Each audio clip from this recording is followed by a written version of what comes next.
ഒരു വീടിനെ സംബന്ധിച്ചിടത്തോളം ഏറ്റവും പ്രധാനപ്പെട്ട ഒരു ഏരിയ എന്ന് പറയുന്നത് ആ വീടിന്റെ കിച്ചണാണ്. തെക്ക് കിഴക്ക് ഭാഗത്ത് കിച്ചൺ ഉണ്ടെങ്കിൽ ആ വീടിന് ഒരുപാട് സാമ്പത്തികമായിട്ടുള്ള ഉയർച്ചകൾ ഉണ്ടാവും. ഇവിടെ ഒരു വിളക്ക് കത്തിച്ചു വെച്ചാലും അവിടെ ഒരു അഗ്നി ഉണരും. അതനുസരിച്ചിട്ട് നിങ്ങൾക്ക് സാമ്പത്തികമായിട്ട് ഒരുപാട് നേട്ടങ്ങൾ കൊണ്ടുവരാൻ ഈ ഒരു ഫയർ എനർജി നിങ്ങളെ സഹായിക്കും.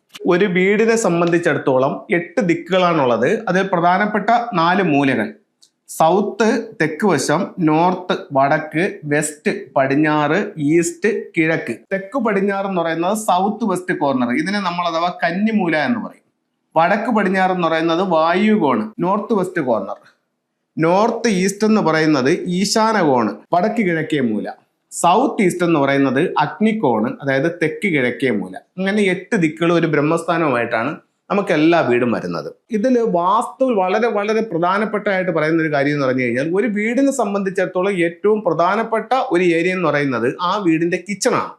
അപ്പോൾ ആ കിച്ചന്റെ ഡയറക്ഷൻ ഏറ്റവും അധികം പ്രാധാന്യമുണ്ട്.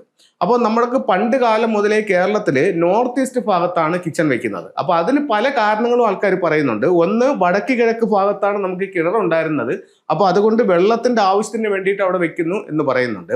യഥാർത്ഥത്തിൽ കേരളത്തിൽ മാത്രമേ ഈ നോർത്ത് ഈസ്റ്റ് ഭാഗത്ത് കിച്ചൺ വരുന്നുള്ളൂ. ബാക്കി എല്ലാ സ്ഥലങ്ങളിലും ഒന്നുകിൽ അഗ്നികോണിലോ അല്ലെങ്കിൽ വടക്ക് പടിഞ്ഞാറ് വായുകോണിലോ ആണ്. ഇപ്പോൾ ഇവിടെ വളരെ പ്രധാനപ്പെട്ട ഒരു കാര്യം ഞാൻ പറയാനായിട്ട് ശ്രമിക്കുന്നതെന്ന് പറഞ്ഞു കഴിഞ്ഞാൽ, ഒരു വീടിനെ സംബന്ധിച്ചിടത്തോളം ആ വീടിന്റെ അകത്ത് തെക്ക് കിഴക്ക് ഭാഗത്ത് അഗ്നി ഉണ്ടെങ്കിൽ ആ വീടിന് ഒരുപാട് സാമ്പത്തികമായിട്ടുള്ള ഉയർച്ചകൾ ഉണ്ടാവും. അപ്പൊ നമുക്ക് ഇതിൽ ചെയ്യാൻ പറ്റുന്ന ഏറ്റവും പ്രധാനപ്പെട്ട കാര്യം എന്ന് പറയുന്നത് ആ വീടിന്റെ അഗ്നികോണിൽ തെക്ക് കിഴക്കേ മൂലയിൽ കിച്ചൺ കൊണ്ടുവരിക എന്നുള്ളതാണ്. തെക്ക് കിഴക്ക് മൂലയിൽ കിച്ചൺ കൊണ്ടുവന്നിട്ട് ആ കിച്ചന്റെ തെക്ക് കിഴക്ക് മൂലയിൽ നമ്മൾ സ്റ്റൗ വെക്കുക. അത് നമ്മൾ കിഴക്കോട്ട് നോക്കി നിന്ന് പാചകവും ചെയ്യുക. അപ്പൊ നമുക്ക് എന്ത് പറ്റും? അഗ്നികോണിൽ കറക്റ്റ് അഗ്നി കിട്ടും. ഇനി നമുക്ക് അവിടെ ഇത് ചെയ്യാൻ പറ്റിയില്ല, നമ്മുടെ അഗ്നികോണിലല്ല നമ്മുടെ കിച്ചൺ നിൽക്കുന്നത്, മറ്റൊരു ഡയറക്ഷനിലാണ് കിച്ചൺ നിൽക്കുന്നതെന്നുണ്ടെങ്കിൽ നിങ്ങൾക്ക് ചെയ്യാൻ പറ്റുന്ന മറ്റൊരു കാര്യം എന്ന് പറഞ്ഞു കഴിഞ്ഞാൽ, ഈ ഭാഗത്ത് ഒരു വിളക്ക് കത്തിച്ചു വെക്കാം. ഇവിടെ ഒരു വിളക്ക് കത്തിച്ചു വെച്ചാലും അവിടെ ഒരു അഗ്നി ഉണരും. അതനുസരിച്ചിട്ട് നിങ്ങൾക്ക് സാമ്പത്തികമായിട്ട് ഒരുപാട് നേട്ടങ്ങൾ കൊണ്ടുവരാൻ ഈ ഒരു ഫയർ എനർജി നിങ്ങളെ സഹായിക്കും. അതും നിങ്ങൾക്ക് ചെയ്യാൻ പറ്റിയില്ലെങ്കിൽ ഇത്രയെങ്കിലും ചെയ്യുക. എന്താന്ന് വെച്ച് കഴിഞ്ഞാൽ, നിങ്ങളുടെ മൊത്തം വസ്തുവിന്റെ ഇത് ഇത്രയും നിങ്ങളുടെ വസ്തുവാണ് അല്ലെങ്കിൽ പുരയിടമാണെന്ന് കരുതുക. അതിന്റെ അഗ്നികോണ് എല്ലാ ദിവസവും നിങ്ങൾക്ക് കുറച്ച് തീയിടാം. കുറച്ച് തീയിടാന്ന് വെച്ച് കഴിഞ്ഞാൽ വീട്ടിലുള്ള ചപ്പുചവറുകൾ വാരിയിട്ടോ അല്ലെങ്കിൽ കരിയിലുകൾ വാരിയിട്ടോ എന്നിങ്ങനെ തീയിട്ടാലും കുഴപ്പമില്ല. എല്ലാ ദിവസവും തെക്ക് കിഴക്ക് ഭാഗത്ത് നിങ്ങൾ ഒന്ന് തീയിട്ട് നോക്കൂ, അല്ലെങ്കിൽ ഒന്ന് അഗ്നി ഉണർത്തി നോക്കൂ. ഒരുപാട് സാമ്പത്തികമായിട്ടുള്ള അഭിവൃദ്ധികൾ, ഒത്തിരി നേട്ടങ്ങൾ നിങ്ങളുടെ ജീവിതത്തിലേക്ക് കൊണ്ടുവരാനായിട്ട് ഈ ഒരു ടിപ്സ് മുഖേന നിങ്ങൾക്ക് സാധിക്കുന്നതായിരിക്കും. അപ്പോൾ ഒന്നും കൂടെ പറയാം, ഒന്നുകിൽ നിങ്ങളുടെ വീടിന്റെ തെക്ക് കിഴക്ക് മൂലയിൽ നിങ്ങൾക്ക് കിച്ചൺ ആക്കാം, എന്നിട്ട് അവിടെ സ്റ്റൗ വെക്കാം ആ കോർണറിൽ. 2, അവിടെ അത് ചെയ്യാൻ പറ്റിയില്ലെന്നുണ്ടെങ്കിൽ ഒരു വിളക്കെങ്കിലും അവിടെ കത്തിച്ച് വെക്കാം. ഇപ്പൊ വിളക്ക് കത്തിച്ച് വെക്കുകയാണെന്നുണ്ടെങ്കിൽ ഒരു 3 മണിക്കൂറെങ്കിലും അത് ഇരുന്ന് എരിയുന്നതായിരിക്കും കൂടുതൽ ശുഭകരമായിട്ടുള്ളത്.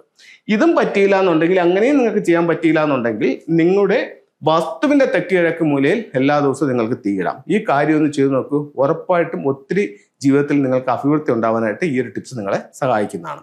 ഇനി നമുക്ക് ജീവിതത്തിൽ ഉണ്ടാകുന്ന പല കാര്യങ്ങളും ഫെങ്ഷുയുടെ ചില ടൂളുകൾ ഉപയോഗിച്ചുകൊണ്ട് നമുക്ക് ആ സൗഭാഗ്യങ്ങളെ നേടിയെടുക്കാനായിട്ട് സാധിക്കും. ഇപ്പൊ നമ്മൾ സമ്പത്തിനെ പറ്റിയാണ് പറഞ്ഞുകൊണ്ടിരുന്നത്. അപ്പൊ സമ്പത്തിനെ പറ്റി തന്നെ ഫംഗ്ഷനിൽ ഉപയോഗിക്കുന്ന 1-2 ടൂളുകളെ പറ്റി നമുക്ക് നോക്കാം. ഇത് ഒരു ലാഫിംഗ് ബുദ്ധയാണ്. ഈ ലാഫിംഗ് ബുദ്ധ ഡ്രാഗന്റെ ഹെഡും ടോർട്ടോയ്സിന്റെ ബോഡിയും അതിന്റെ മുകളിലാണ് ലാഫിംഗ് ബുദ്ധ ഇരിക്കുന്നത്.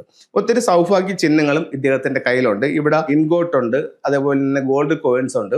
അപ്പൊ ഇത്തരത്തിലുള്ള ഒരു ലാഫിംഗ് ബുദ്ധയെ വാങ്ങിച്ച് നിങ്ങളുടെ വീടിന്റെ സ്വീകരണ മുറിയുടെ സൗത്ത് ഈസ്റ്റ്, അതായത് തെക്ക് കിഴക്ക് മൂലയിൽ വെക്കുകയാണെങ്കിൽ നിങ്ങൾക്ക് സാമ്പത്തികമായിട്ട് അഭിവൃദ്ധി ഉണ്ടാവുമെന്ന് ചൈനീസ് വാസ്തുകലയായ ഫെങ്ഷുയിൽ പറയുന്നു.